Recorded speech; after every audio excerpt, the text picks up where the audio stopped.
Welcome back to the Betting Odds Show, the show where we give you the best betting content for the trending markets and the free best bets for the biggest games in football.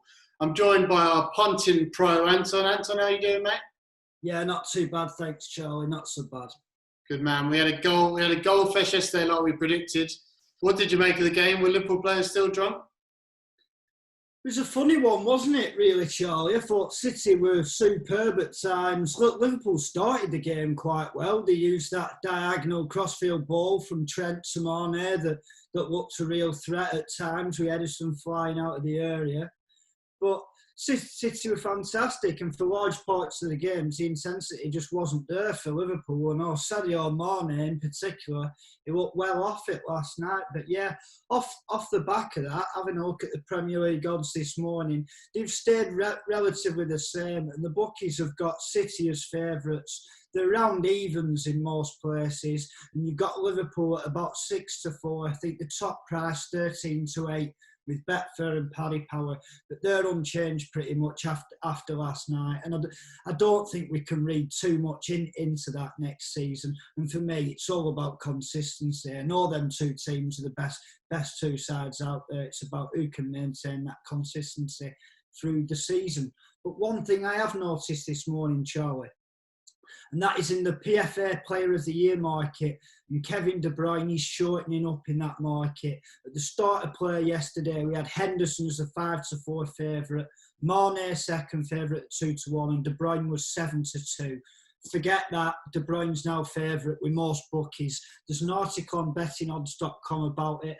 And he's still, I think he's priced 15-8 joint favourite. That's a top price now on Bet365 to be PFA Player of the Year. And for me, he's hands down been the most influential for his team. We know Liverpool are a solid unit. They're a team of players. They've got a lot of leaders in there. But if you were to ask me, who can I watch from now until the rest of the season, I'd choose De Bruyne every day of the week. I agree with you. It's called Player of the Year, and he has been the standout Player of the Year. Created over 100 chances this season. He's got double figures. What is it? 11 goals now, 17 assists. Yeah, that's his best return with the goals this season as well. He could also break Henry's record of 20 assists. And you've also got to remember, this is voted for by the players. It's not going to be a hijack poll like we see on Match of the Day with Liverpool fans voting for Goal of the Month. It's going to be made by the players who were watching games like that last night. And I think that De Bruyne's the bet there for me and for them.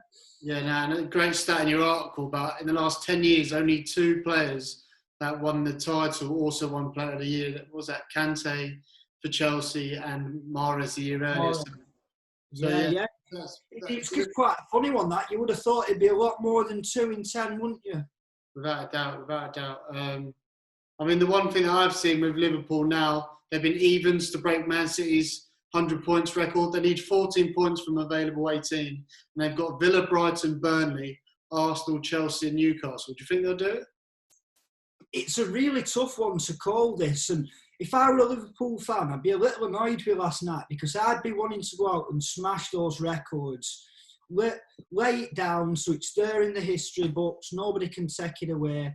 There's been enough of an asterisk over this season already, so I'd be wanting to lengthen that gap and set them records. But it's getting to that time of year where we've got teams at the bottom, like Villa this weekend, who are going to be fighting like dogs. I've not seen much fight from them so far, but there comes a point normally at this time of the season where you start getting a few upsets, a few big price winners, i.e. West Ham this week against Chelsea. Stuff like that is common around this time of the season. We've seen some of the big teams now bringing off defenders and giving youngsters game time, and with these extra substitutions they can make as well, it's allowing them to rotate. So I wouldn't be rushing to back anything, put it that way.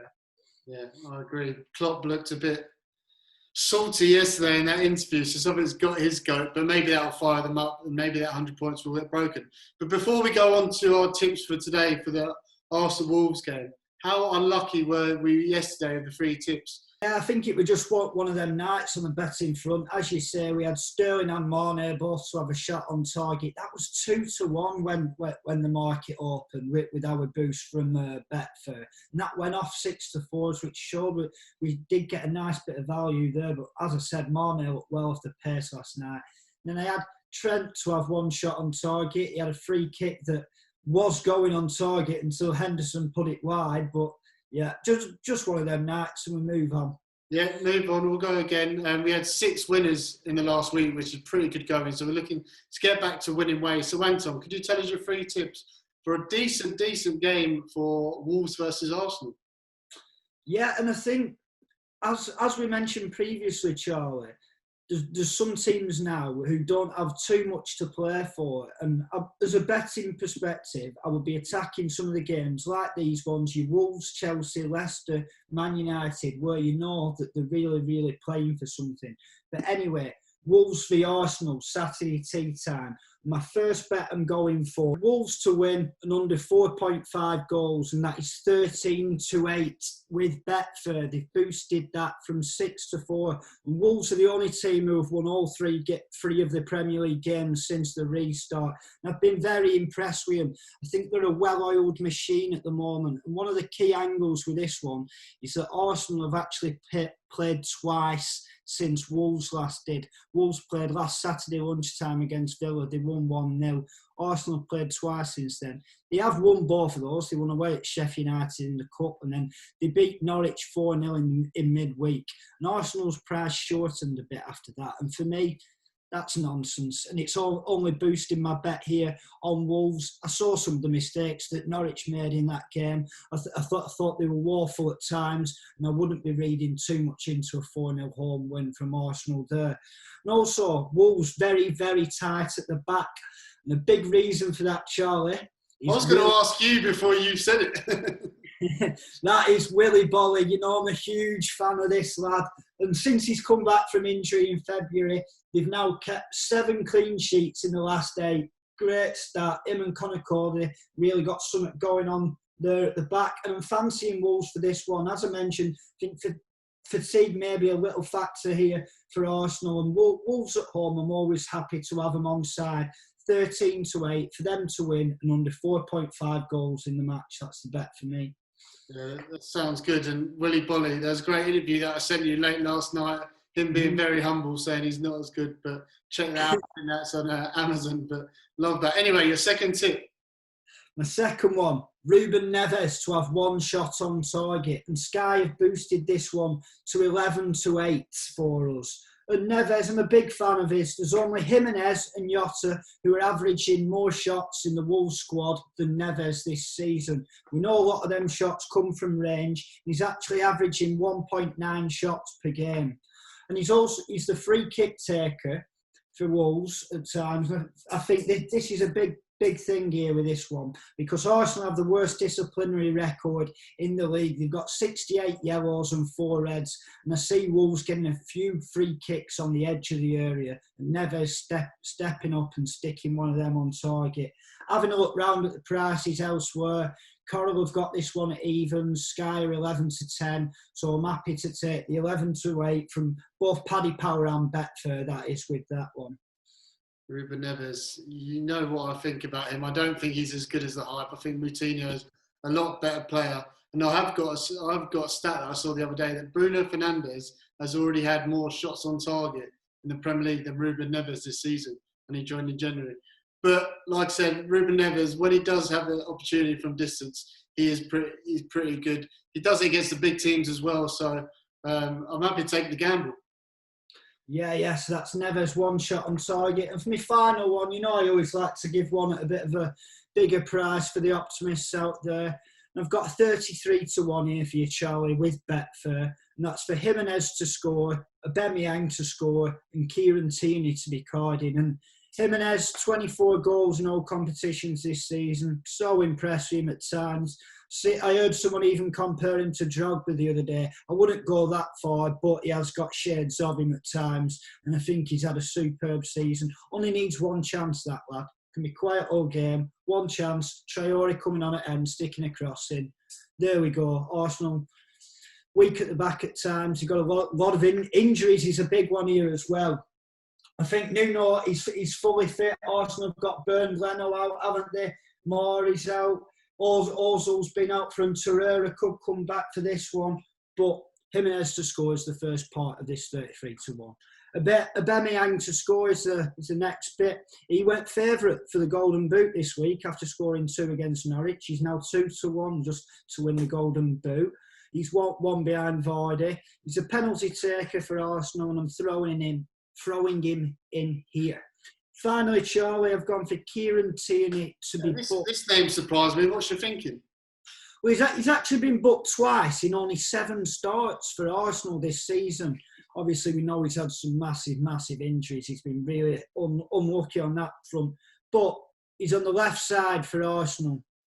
You know what happens on the right for Wolves, don't you? Traore. 22 players have been booked for fouling him this season. There is a massive question mark over whether he will start, but I'm not fazed by that because most of Wolves' play comes down the right-hand side. We see Doherty flying forward at times. The amount of shots and crosses he manages to put in. So Kieran Tierney to be booked is my final part of this one. I'd also like to add, if Tierney doesn't start, it'll be Kolasinac that comes in for him. So that would be my replacement, but you can find that on Twitter. So that's 33-1 for Jimenez to score, Aubameyang to score, and Kieran Tierney to be carded. Sounds good. I'll definitely be having a bit of that. And one thing that I've been really enjoying, getting on these same game multis with Betfair, is when you opt in and you bet £10 on any of them, you get a bonus straight away every time, which is how much? £5. £5. So for every tenner you put on of multis, you get a free fiver. Yeah, so you could do that every day. Obviously, Sky Bet have got their £5 free bet club, but this is getting daily. And another thing, I don't know if you've seen the Betfair odds boost that they've been providing? Do you know what that's for? Yeah, so you tend to get one power up, I think they call it. You tend to get one of them a week, or for every time you go through £20, it is. Paddy Power also bet £5 5 times in a week, the same as Sky, 25 quid in total. You get a free fiver. With Paddy's also bet 50 quid, 5 tenors, you get a free tenner. There's plenty of offers out there, and you've got to use your little edges if we're going to profit in this game. Without doubt. Good insight. Thanks, Anton. Tomorrow is a big day of football. That's Saturday, that is. I think there's 5 games back-to-back. So make sure you can only bet what you can afford and gamble responsibly. Anton, have a good weekend, mate, and I will see you later. No problem.